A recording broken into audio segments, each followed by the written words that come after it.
Hi dear friends, welcome to the CSS Learners Academy. In the last lecture we have studied the Rowlatt Act and the three important movements known as the non-cooperation movement, the Khilafat movement and the Hijrat movement.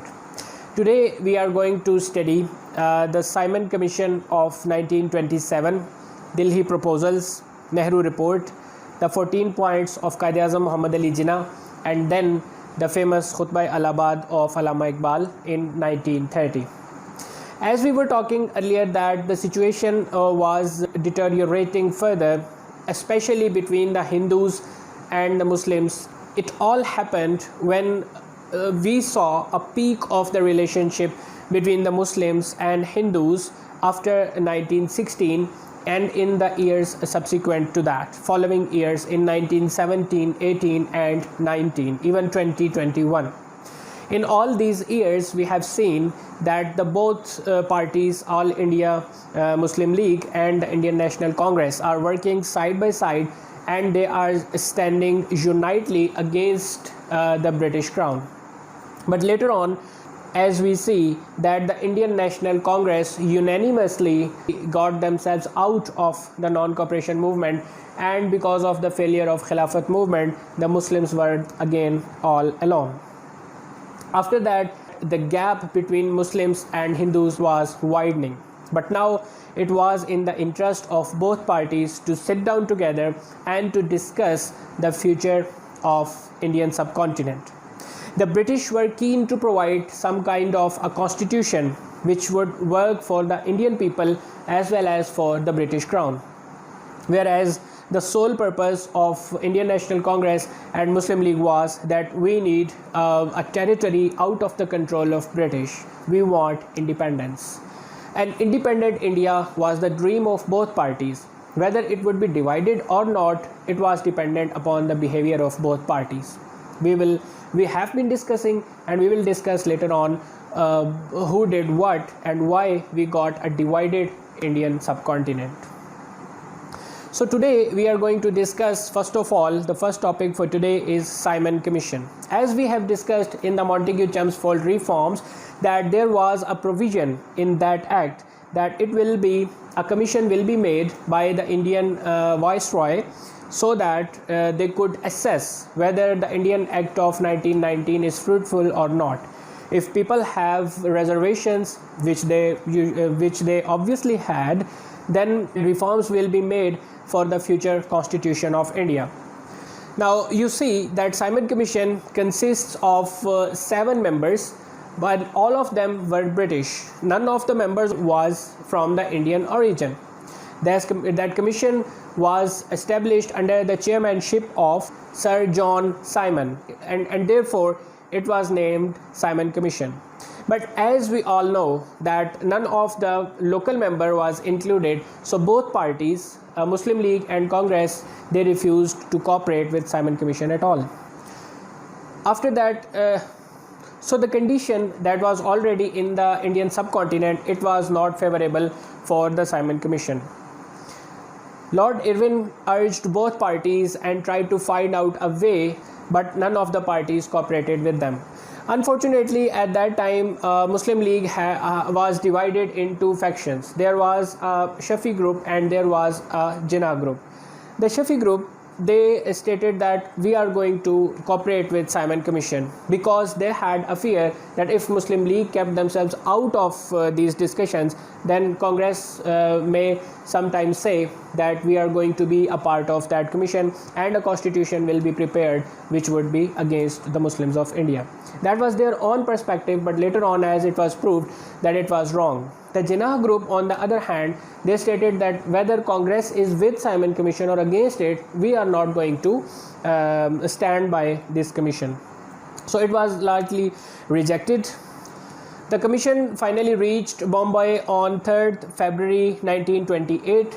As it was decided already, all the leaders of big political parties of India, they boycott the commission. In the same month of February, when the budget session was going on in the assembly, a resolution was presented to boycott the commission. The resolution was accepted by 62 votes in favor of the movement from a total of 68 votes. So Simon Commission started to tour all over India and going in different places and to talk to the people about their own reservations. And people did not say anything. The most fierce opposition that the commission faced was in Lahore. On 30th October 1928, Simon Commission reached Lahore. People were gathered on the station and they had the slogans of Simon go back, Simon go back. So here the clashes erupted between people and the police. Many people got injuries. But we have seen that the commission nonetheless went out and they completed their tour of India, and they presented the report in 1929, which is famously known as the Simon Commission report. These are the provisions of report. Number one is that the diarchy system in the provinces should be abolished and all the portfolios should be handed over to the provincial ministers. Number two is the power of the central government and the provincial governors should be reduced. Number three is the federal system of government should be introduced in India. The right to vote should be extended to more people. An expert committee should be constituted regarding the separation of Sindh from Bombay. The separation of Sindh was not granted in principle. First, there would have to be a close and detailed inquiry into the financial consequences which would follow such a step. The demand of the frontier for equal status was also neglected. The inherent right of the man to smoke a cigarette, said the report, must necessarily be curtailed if he lived in a powered magazine. So here you see that the British were aware of the resentment of the general people. They were also aware of their feelings and why they are not cooperating with the commission. And it seemed like it was an already prepared proposal and that was reported as it was, because none of the leaders cooperated with the commission. None of them sat with them and told them about what was going on actually in India. But the commission, when they have sensed a kind of revolutionary movements all over India where people were standing against the British crown, the same people who were not able to raise a voice in the face of any British officer, they were all standing together and they were arranging a procession against the very people who were their colonial masters. So that was a sense of revolution that they felt at the moment. Therefore, we see that a very calculated report was prepared. In this report, some of the reservations of the people have addressed. Some of the same things were said by the Indian leaders, that we don't want British, or we want independence from British because they don't care about the sentiments of the local population. So we have seen that some of them were addressed properly, but the British colonial legacy, or as we say that the authority of the British crown, it was retained in this commission report. Therefore, this report was largely opposed by the people. So after that, it was a blow for the British crown, obviously, that the people rejected them in so fierce manner, so blunt manner. Therefore, Lord Birkenhead, Secretary of State for Indian Affairs, said that if Indians have any political capability and competence, then they should form a unanimous constitution and present it to us, and we will implement it. That was a kind of challenge to the people of India. The British were saying that you have no capability of forming a constitution of your own, and that is the reason that British are working for you. Therefore, the leaders of political parties of India, they felt that it is time that they should work together and come up with a constitution which should be formed by all parties conferences. So the first all parties conference was called in 1928, but before that there is another important issue that is required to be addressed, and it is known as Delhi Proposal of 1927. Quaid-e-Azam Muhammad Ali Jinnah, in his efforts, was trying to make a kind of cooperation between Indian National Congress and All India Muslim League. because that was the only way forward if they wanted a united India to get independent from the British crown. So Muhammad Ali Jinnah talked to the leaders of Congress, and he wanted to have a kind of compromise so that we can make a kind of common proposals and present themselves for the British to make a future constitution of India. When the both parties met, the demand of the Indian National Congress, the sole demand of Indian National Congress was that Muslims should deprive them from the demand of separate electorate. Now, separate electorate was the only thing which was the narrative of All India Muslim League, as we have seen from the start that in 1906 even this organization was established because of the fact that the separate electorate was accepted by the British. But now Congress demanded that the demand of separate electorate should be removed, and that was the only thing that if they can provide, the Congress was ready to cooperate with Muslims. Now it was a two-step or two-sided difficulty for Muhammad Ali Jinnah. First, he had to deal with the leaders of All India Muslim League who were with Muhammad Ali Jinnah because of this success in the separate electorate, and secondly he had to make some kind of compromise with the Congress so that both of them can work together. So this session was held on 20th March 1927, and it was presided over by Quaid-e-Azam Muhammad Ali Jinnah. The meeting was an in-camera session, and the meeting continued for 7 hours. At last, Quaid-e-Azam Muhammad Ali Jinnah stated that we are ready to withdraw the demand of separate electorate provided that Congress accept to the following terms. These were the terms. Number 1, Sindh should be separated from Bombay and should be constituted into an independent province. Reforms should be introduced in the Northwest Frontier Province and Balochistan on the same footing as in any other province of India. Reservation of seats according to the population of different communities in the Punjab and Bengal. Muslims should be given 1/3 representation in the central legislature. These were the same demands that we were going to attain from the separate electorate. The separate electorate, if it was not there, obviously it was very hard for the Muslims to withdraw that demand. But Muslims, strategically, the importance was to separate the provinces of Bombay and Sindh because of the population differences.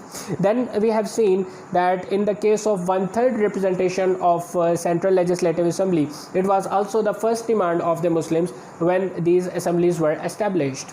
So in that kind, we see that Muhammad Ali Jinnah wanted to have a kind of balanced form of government where all the communities, not only Muslims, as we will discuss later in the 14 points, that Muhammad Ali Jinnah was the only leader who was not only talking about the Muslims but all other minorities, all other communities, ethnicities and nations. But on the other hand, we see that the behavior of Indian National Congress was only following the Hindutva ideology that we see even today in India. So in the next year, 1928, we have had Nehru report. As we were discussing earlier, that the challenge was accepted by the Indian leaders, and they arranged an all parties conference where all the political parties of India participated. There were more than 100 delegates in this all parties conference where they had to discuss different proposals to form a constitution, future constitution for India. But as we see that this first all parties conference was failed. A second all parties conference was arranged later on, and there once again the people participated.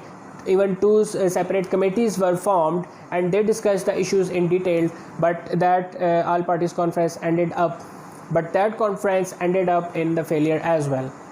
In the third session of All Parties Conference, a 7 members committee was formed under the chairmanship of Motilal Nehru. This committee presented some proposals which are known as the Nehru report. India should be given the dominion status with the parliamentary form of government. There should be a bicameral legislature consisting of Senate and House of Representatives. The Senate will comprise of 200 members elected for 7 years, while the House of Representatives should consist of 500 members elected for 5 years. Governor General will act on the advice of Executive Council. It was to be collectively responsible to the parliament. There should be a federal form of government in India with residuary powers to be vested in center. There will be no separate electorate for minorities. It claimed, since separate electorate awakens communal sentiments, therefore it should be scrapped and joint electorate should be introduced. System of weightage should not be adopted for any province. There will be no reserved seats for communities in Punjab and Bengal. However, reservations of Muslim seats could be possible in the provinces where Muslim population should be at least 10%. Judiciary should be independent from the executive. There should be 1/4 Muslim representation at center. Sindh should be separated from Bombay provided it proves to be financially self-sufficient. Reforms should be introduced in NWFP. So in the Nehru report, all of the things that have mentioned, they have neglected the Muslims or the other minorities totally. We see that the system was a type of parliamentary system, but that parliamentary system was based on elections obviously, and the electoral system itself was unjust. It was based on a kind of joint electorate, and in joint electorate, because Hindus have majority in several provinces of India, so it was very easy for them to make a government. So in a way we see that Congress was making way for her own government, and there was no accountability to that government. Therefore, it was neglected by All India Muslim League. Therefore, recording the objection of All India Muslim League, Quaid-e-Azam Muhammad Ali Jinnah submitted some proposals for review. There should be no less than 1/3 Muslim representation in the central legislature. In event of adult suffrage not being established, Punjab and Bengal should have seats reserved for the Muslims on population basis. The form of the constitution should be federal, with residuary powers vested in the provinces. Sindh should immediately be made a separate province, and the reforms should also be introduced in NWFP and Balochistan at the earliest. These were the fair demands, and they were presented to kind of create a balance that was required if the United India was to be established. The proposals of Muhammad Ali Jinnah was rejected. As Congress had a majority, therefore it was easy for them to get the report accepted. The report was accepted and presented to the British government.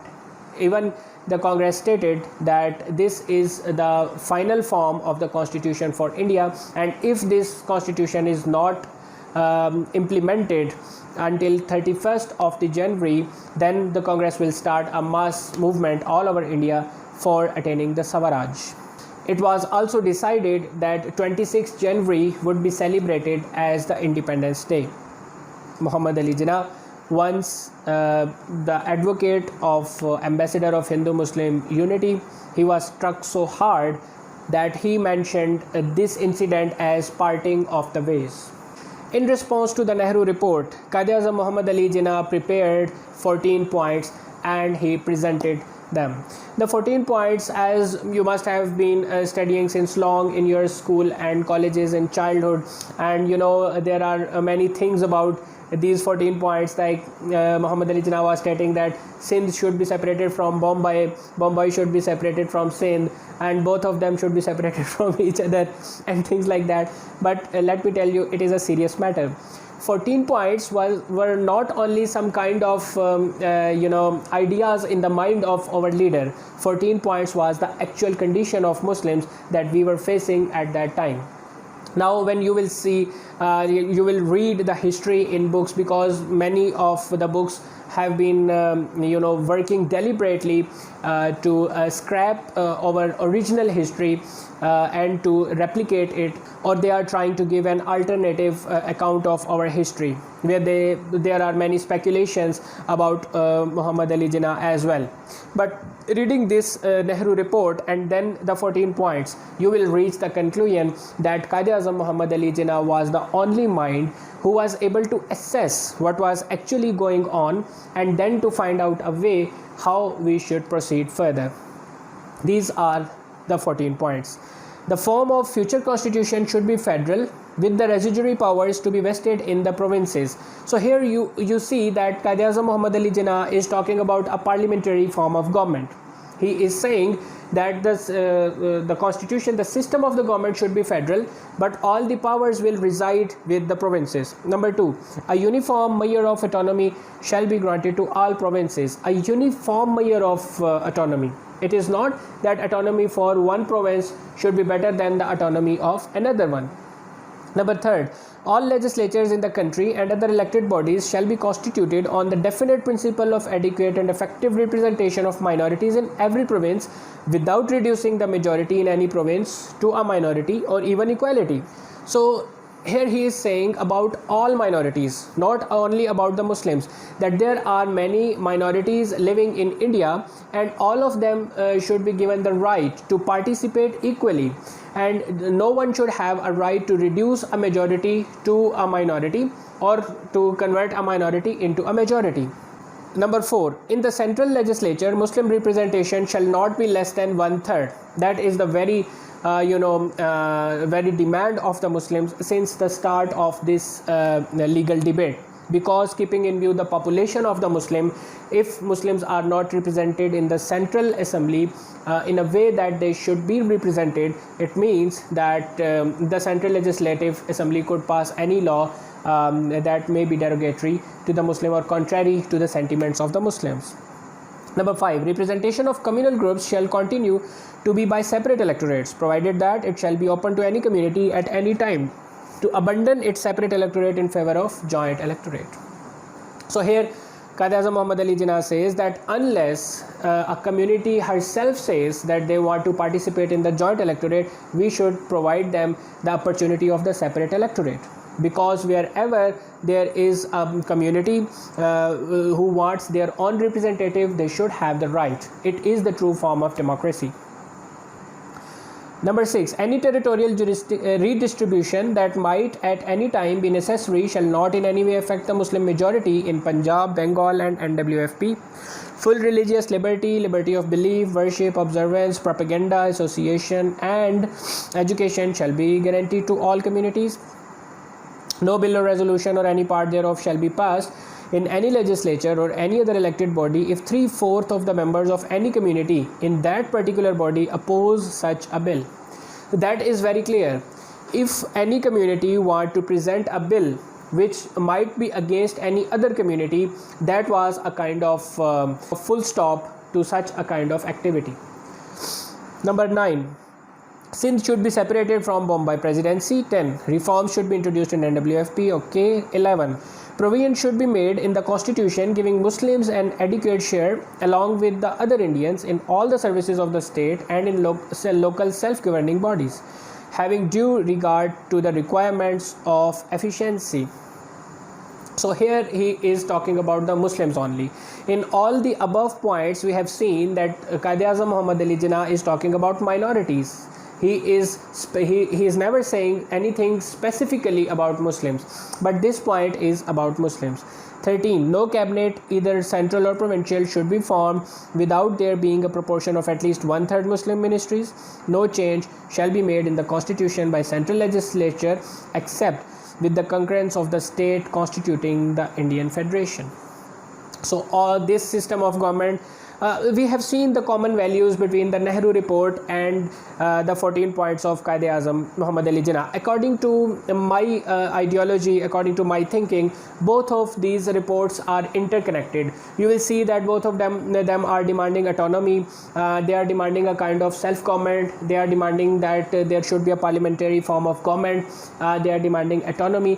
But the only thing where they differ is that Congress is a kind of self-centered party which is looking towards their own benefit and sidelining all other communities of India, whereas Muslim League they are talking about all other minorities. It might be because of a fact that Muslims themselves were a minority in India and they could feel the pain that the minorities were facing because of the policies of Indian National Congress, but Muslim League was the only party raising voice against the discrimination of minorities. The next topic and the last topic for today is the Khutbah Allahabad of Allama Muhammad Iqbal. In the Khutbah Allahabad, first of all, I would like you to say that you must download the Khutbah Allahabad in its real form. It is available on my blogger. You can download Khutbah Allahabad from that and read what Allama Iqbal stated, and then you make analysis of your own. What I have understood from that is that Khutbah Allahabad was basically the first kind of a blunt statement which talked about Muslims in a way that it did. It was the first time that a leader of Muslim League mentioned Muslims as a separate nation from Hindus. It was the first time when he explained the phenomena of Islam and nationalism, the Islamization in its true and the secular form, and secondly the nationalism. I have talked about secular Islam in another video regarding the syllabus of Islamic studies. So it was mentioned here in the Khutbah Allahabad very clearly and precisely. Then the movements of nationalism that were being raised in India with the slogan of Indian unity. Allama Iqbal stated very clearly what is the meaning of nationalism for Muslims, and the only common value that is common between all the Muslims all around the world is Islam, and specifically the people of or the Muslims of Indian subcontinent, because the common value that they share is Islam. The culture was different. If you see the culture of India, the people of Balochistan, they were very different from the people of NWFP, and the Pathan people, they were very different from the other East Indian northern areas. Northeast India, that is the culture of that area is very different from these areas. The culture of Calcutta or Bombay is different from the culture of Sindh. So here we see a kind of similarity between all the Muslims all around the world, and that was Islam. So we can say that the foundations of the resolution of Pakistan, which was then passed 10 years later in 1940, those foundations were laid here in Khutbah Allahabad. Allama Iqbal also stated that why Muslim needs a separate homeland. It is not only because they are Muslims and they cannot perform their duties or their obligations living with other communities. Muslims are living with other communities all around the world even today, and their religion is not a difficulty in that. What was difficult for Muslims was a two-sided attack. One was from the Congress, that we have seen the hide and seek games of Congress. When there is their own benefit, they would stand with Muslim League, and then they would lead the Muslims whenever they have worked out some other plan. And then there was an attack from the British. This attack was continued from 1857. We have seen that after the War of Independence, the behavior with Muslims were never changed. They gave Muslims some kind of importance when they had some thing to do with the Indian National Congress. But when India's Congress was again in their fold, they would deal with the Muslims as they dealt at the start of this saga. So here once again, the thing which was felt by Muslims and explained by Allama Iqbal was in this kind of condition. In these conditions, Muslims cannot survive, and the only resolution for the miseries of Muslims of Indian subcontinent are a separate homeland. So this was our lecture for today. I hope I would not have bored you with these details, because that is a kind of sometimes it gets boring for many people, but I have tried to explain it in the most precise form. I think as much as it was possible. So the next lecture will be regarding the roundtable conferences, 3 roundtable conferences, and the Government of Indian Act 1935, and the subsequent elections, and the Government of Congress, the 2 years Government of Congress, and then the 1940 Lahore Resolution. As I used to say in every lecture, that if you have not subscribed to my channel, it is time for you to subscribe, and please click on the bell icon so you might be notified whenever the lecture is uploaded. You can contact me anytime on all the social media accounts that I have mentioned, or through my mobile number, or in the comment section below. Stay blessed. Allah Hafiz.